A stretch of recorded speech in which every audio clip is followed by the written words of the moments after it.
9월 29일 연중 제26주일 마르코가 전한 거룩한 복음입니다. 그때 요한이 예수님께 말하였다. 스승님, 어떤 사람이 스승님의 이름으로 마귀를 쫓아내는 것을 저희가 보았습니다. 그런데 그가 저희를 따르는 사람이 아니므로 저희는 그가 그런 일을 못하게 막아보려고 하였습니다. 그러자 예수님께서 이르셨다. 막지 마라. 내 이름으로 기적을 일으키고 나서 바로 나를 나쁘게 말할 수 있는 사람은 없다. 우리를 반대하지 않는 이는 우리를 지지하는 사람이다. 내가 진실로 너희에게 말한다.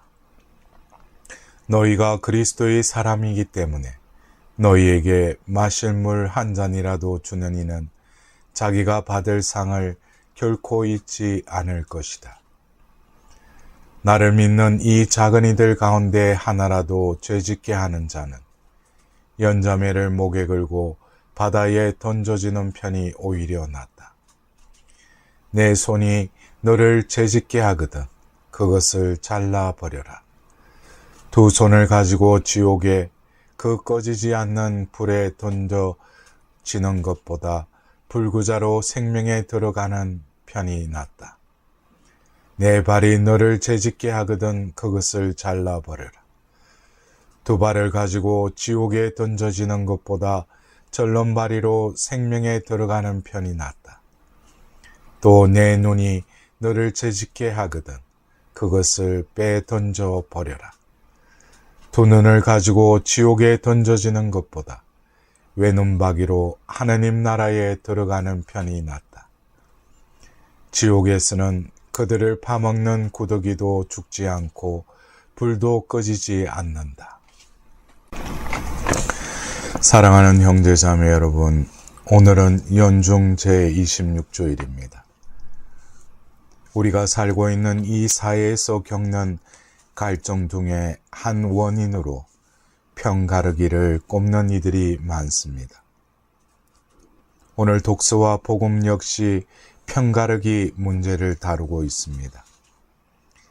제1독서에서 모세와 70인 장로들이 하나님의 영을 받으러 성막으로 갔는데 거기에 가지 않고 진중에 남아있던 사람들에게도 하나님의 영이 내려 예언을 합니다. 그러자 여호수아가 그들을 말리자고 모세에게 건의합니다. 우리 편이 아니니 내치자는 것입니다. 복음에서 예수님의 제자들은 자기들만이 기적을 행하는 줄 알았는데 다른 이들도 예수님의 이름으로 기적을 행하는 것을 보고 예수님께 고발합니다. 우리 편이 아니니 그런 일을 못하게 막자는 것입니다. 사람들이 편을 갈라 우리 편은 무조건 옳기에 잘못해도 봐주고 다른 편에 대해서는 무조건 틀렸다는 식의 편가르기가 지금 또 막연합니다. 좌파 우파 야당 여당 등 정파적으로 갈려진 것은 물론이고 지연, 혈연, 학연에 따라 편가르기나 자기만 옳은 독선이 당연시 됩니다. 심지어 종교 분야까지 천주교는 마리아교라고 폄훼하거나 부처 믿으면 지옥 간다는 등 일탈 현상들이 나타납니다. 편가르기가 왜 해로울까요? 우리끼리 잘 살겠다는데 뭐가 문제인가? 라고 의문을 가질 수도 있습니다. 진리를 가리기 때문입니다. 심리학에서 편가르기라는 것은 자아가 아직 성숙하지 못한 상태에서 자기 자신과 대상을 온전한 개체로 한 인간으로 파악하지 못하고 그저 좋은 부분과 나쁜 부분만을 보는 현상을 말합니다.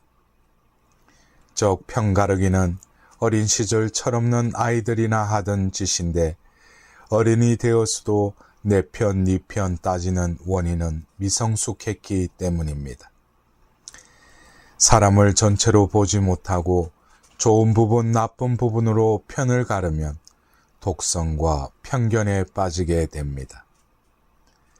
그렇게 눈이 멀어 보고 싶은 것만 보면 진실을 볼 수 없고 정신의 자유를 상실한 채 자기도 모르게 상식 밖의 모습으로 추락하게 됩니다.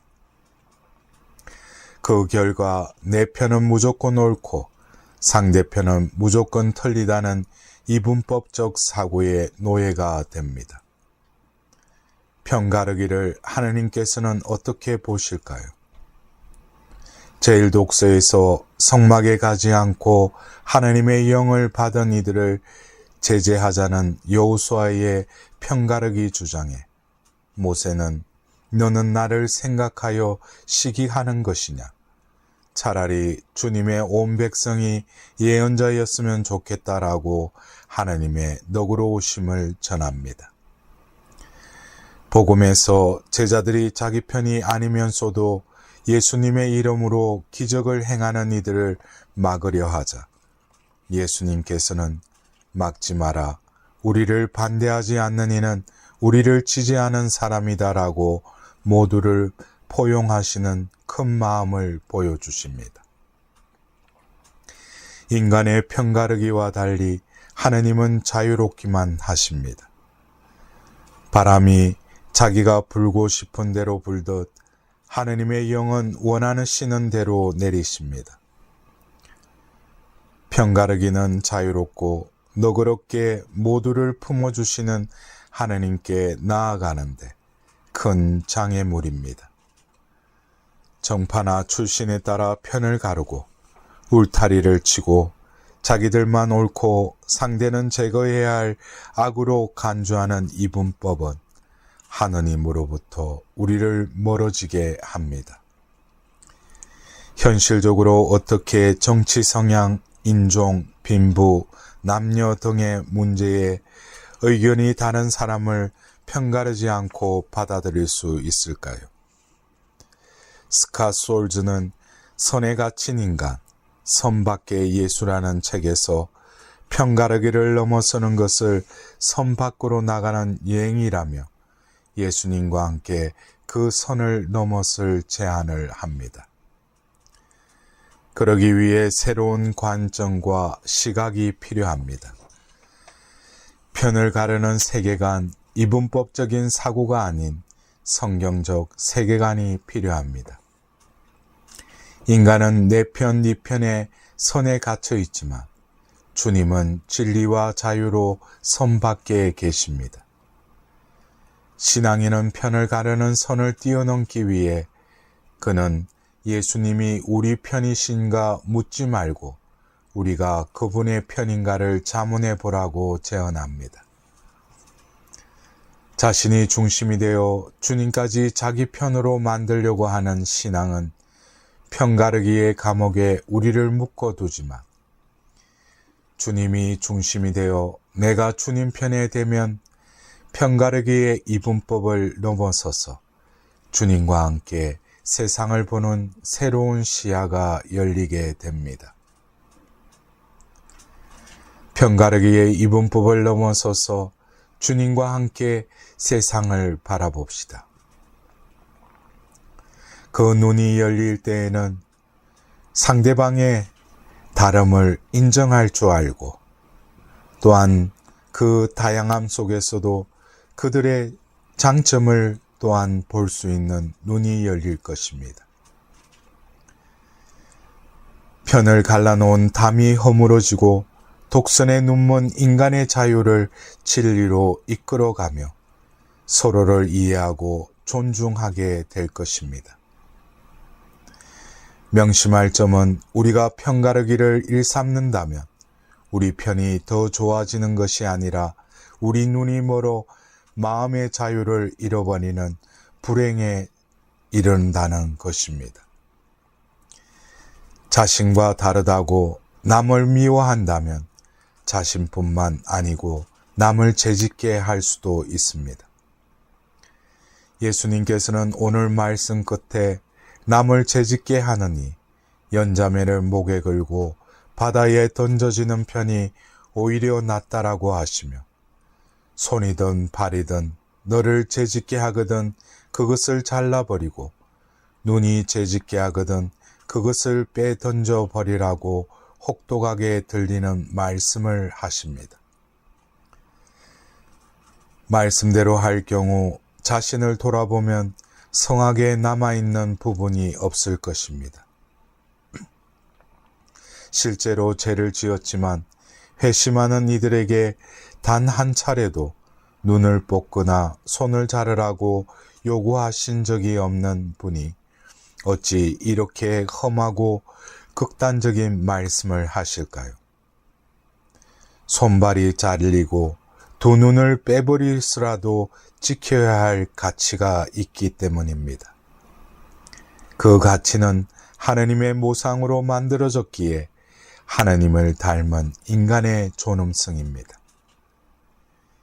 인간이 하느님의 자녀이기에 무슨 대가를 치르고서라도 그 존엄성을 지키라고 모질게 표현하신 것입니다.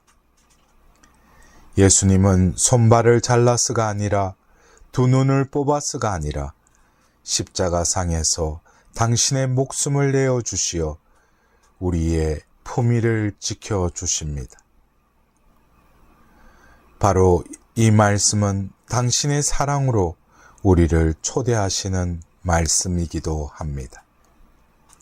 사랑하는 형제 자매 여러분, 선택은 우리의 몫입니다. 내 편, 네 편을 편가르는 가운데 그 잘난 맛에 살 것인가? 아니면 손발이 잘리듯 두 눈이 뽑히듯 편견과 독선을 버리고 생명으로 들어오라 하시는 하늘나라에 들어가실까? 라는 초대에 우리는 선택을 하여야 하고 또한 답변을 드려야 할 것입니다.